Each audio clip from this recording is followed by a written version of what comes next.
Vamos mergulhar numa ideia que é, ao mesmo tempo, simples e muito poderosa. Como é que pequenas ações, quando feitas de forma consistente, constroem uma vida organizada e próspera? Sabe, não se trata de grandes viradas de chave, mas sim daquela arquitetura invisível da nossa rotina que vai moldando, em silêncio, o nosso destino. E para começar, essa ideia aqui é o centro de tudo. Ela meio que desafia o que a gente costuma pensar sobre grandes mudanças. A fonte que estamos analisando defende que o nosso destino não é construído naqueles momentos super dramáticos, sabe? Mas sim na repetição quase monótona de pequenos hábitos. A intenção sozinha, por mais nobre que seja, não muda nada. A rotina, essa sim tem poder. Bom, primeiro de tudo, a gente precisa entender de onde vem o caos. A fonte sugere que a maioria das pessoas falha em se organizar porque diagnostica a causa do problema de forma errada. O que estamos combatendo, na verdade, não é o que parece ser. E olha só que interessante essa mudança de perspectiva. A desorganização não é vista como falta de tempo, mas como falta de autoridade. Um comando claro sobre a própria vida. A fonte faz uma analogia muito poderosa com o livro de Gênesis, onde a primeira ação do Criador foi colocar ordem, separar a luz das trevas. A lição é clara: onde existe confusão, a prosperidade simplesmente não consegue florescer. E isso, claro, nos leva ao próximo ponto que é fundamental. A ordem começa na mente. A organização que a gente tanto busca não é só sobre ter uma prateleira arrumada, mas sim sobre ter clareza por dentro. A verdadeira batalha pela ordem acontece aqui, no campo de batalha da mente. E essa frase ilustra o conceito de uma forma brilhante. Se a mente está em guerra, o nosso ambiente vai ser um campo de batalha. Não tem como escapar. A vida externa é só uma sombra, um reflexo do que acontece no nosso mundo interior. O caos não é um estado natural. Ele é um produto da nossa negligência interna. Aqui, o pesquisador do subconsciente Joseph Murphy nos dá a chave. Ele argumenta que a nossa mente subconsciente não entende muito bem intenções vagas, desejos soltos. Ela responde à repetição, a comandos claros dados dia após dia. É por isso que os hábitos são a linguagem que o subconsciente entende e, mais importante, obedece. Então a pergunta é: como a gente emite esses comandos?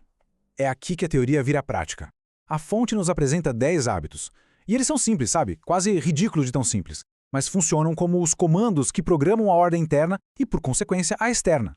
Bora mergulhar neles. Os 2 primeiros hábitos são para ajustar, digamos, o sistema operacional da mente para o dia. O primeiro é sobre direção.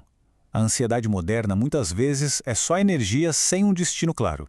Definir um objetivo para o dia funciona como um filtro para todo o ruído. O segundo é higiene verbal. As palavras que a gente repete mentalmente programam o subconsciente para criar aquela realidade. É muito poderoso.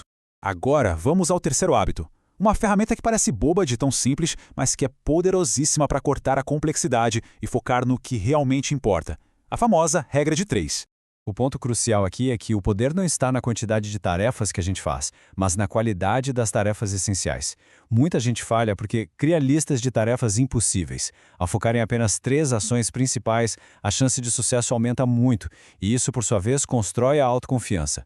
No fim das contas, a simplicidade é uma forma de sabedoria.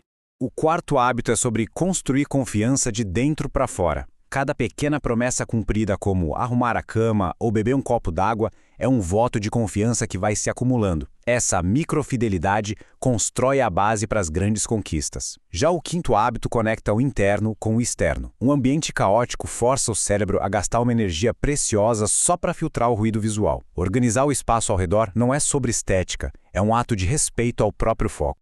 Avançando para os fundamentos, o sexto hábito é o silêncio intencional.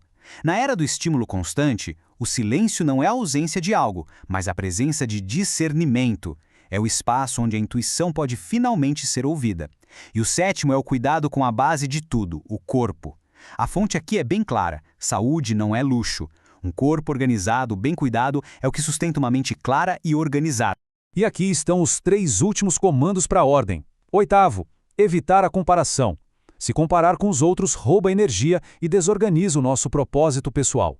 O foco tem que ser no próprio caminho. Nono, a revisão semanal. Pense nisso como um sistema de correção de rota.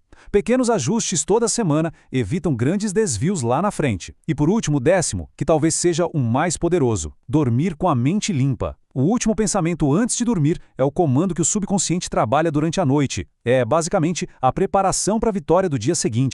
Para a gente concluir, vamos amarrar todos esses hábitos à visão maior de construir o próprio futuro.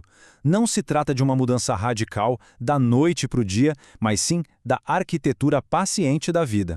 Essa citação de Napoleão Hill resume perfeitamente a tese central de tudo isso. A vida que se deseja não é um milagre distante, é o resultado matemático de rotinas diárias.